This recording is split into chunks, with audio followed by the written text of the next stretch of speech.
আপনারাও কি আপনাদের কমেন্টের পাশে এরকম ফলো বাটন অ্যাড করতে চান? তো আজকের কিন্তু এই ভিডিওর মধ্যে আমি আপনাদেরকে দেখাবো।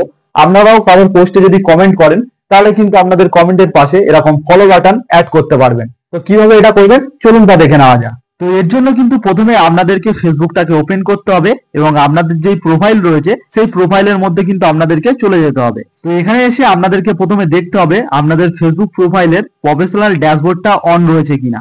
যদি না অন থাকে তাহলে কিন্তু আপনাদেরকে প্রথমে এই তিনটে ডটে ক্লিক করতে হবে এবং এই তিনটে ডটে ক্লিক করে আপনাদের দেখতে হবে আপনাদের ফেসবুক প্রোফাইলটা লক রয়েছে কিনা। যদি লক থাকে তাহলে কিন্তু এরকম আপনাদের আনলকের অপশন আসবে, এখান থেকে কিন্তু আপনারা ফেসবুক প্রোফাইলটাকে আনলক করে নেবেন। তারপর কিন্তু এখানে আপনারা একটা অপশন পেয়ে যাবেন টার্ন প্রফেশনাল মুড বলে। তো এই প্রফেশনাল মুডটাকে আপনাদের কিন্তু অবশ্যই অন রাখতে হবে এবং প্রফেশনাল মুড কিভাবে অন করতে হয় এটা কিন্তু আমি আর এখানে দেখাচ্ছি না, কারণ এটা কিন্তু আপনারা অনেকে জানেন এবং এই নিয়ে কিন্তু আমার ভিডিও করা রয়েছে, আপনারা কিন্তু দেখে নিতে পারেন। তো এখানকার এই দুটো জিনিস কিন্তু আপনাদেরকে দেখে নিতে হবে। এবার কিন্তু এখান থেকে ব্যাক করে দেব এবং উপরের দিকে দেখুন যে তিনটে লাইন রয়েছে, এই তিনটে লাইনে কিন্তু আপনাদেরকে ক্লিক করতে হবে। এরপর আপনারা একটু নিচের দিকে যদি স্ক্রল করে আসেন তো এখানে কিন্তু একটি অপশন পেয়ে যাবেন সেটিংস এন্ড প্রাইভেসি বলে। তো এখানে কিন্তু আপনাদেরকে একবার ক্লিক করে দিতে হবে। তো এখানে ক্লিক করার পর কিন্তু আবারও নিচের দিকে সেটিংস বলে একটি অপশন চলে আসবে। তো এখানে কিন্তু আবারও আপনারা ক্লিক করে দেবেন। এরপর আপনাদেরকে একটু নিচের দিকে স্ক্রল করে আসতে হবে। একটু নিচের দিকে স্ক্রল করে আসলে এখানে একটি অপশন পেয়ে যাবেন who people can find and contact you বলে। তো এই অপশনটাই কিন্তু আপনাদেরকে ক্লিক করতে হবে। তো এখানে ক্লিক করার পরে কিন্তু আপনাদের সামনে এরকম অনেকগুলো অপশন চলে আসবে।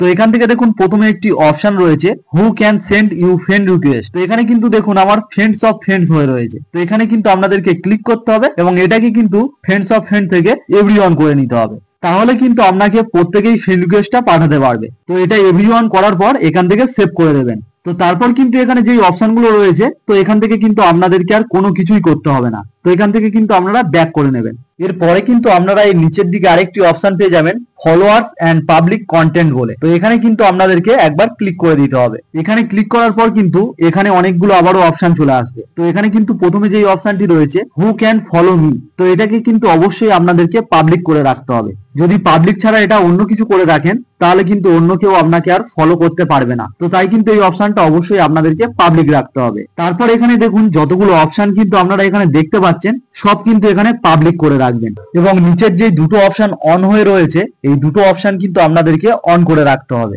এই সেটিংস গুলোকে কিন্তু আপনাদেরকে ঠিক এইভাবে করে নিতে হবে। তো করার পর কিন্তু এবারে ফেসবুকটাকে পুরোপুরি একদম বন্ধ করবেন। তারপর কিন্তু আবারও ফেসবুকটাকে অন করবেন। এরপরে যদি আপনি এবারে কারোর কমেন্টের মধ্যে কমেন্ট করেন দেখবেন কিন্তু আপনাদের কমেন্টের পাশে ফলো বাটনটা চলে এসেছে। তো আপনারাও যদি এই সেটিংস গুলো করে নেন তাহলে কিন্তু আপনাদের কমেন্টের পাশে এরকম ফলো বাটন অ্যাড হয়ে যাবে এবং অনেক ক্ষেত্রে কিন্তু এটা সঙ্গে সঙ্গে হয়ে যায় কারোর কারোর ক্ষেত্রে, আবার কিন্তু কারোর কারোর ক্ষেত্রে কিন্তু একটু সময় লাগে। তো কেমন লাগলো আজকের ভিডিওটি যদি হেল্পফুল হয় অবশ্যই একটি লাইক করে দেবেন আর এরকম ভিডিও পেতে আমার চ্যানেলটিকে সাবস্ক্রাইব করে রাখবেন।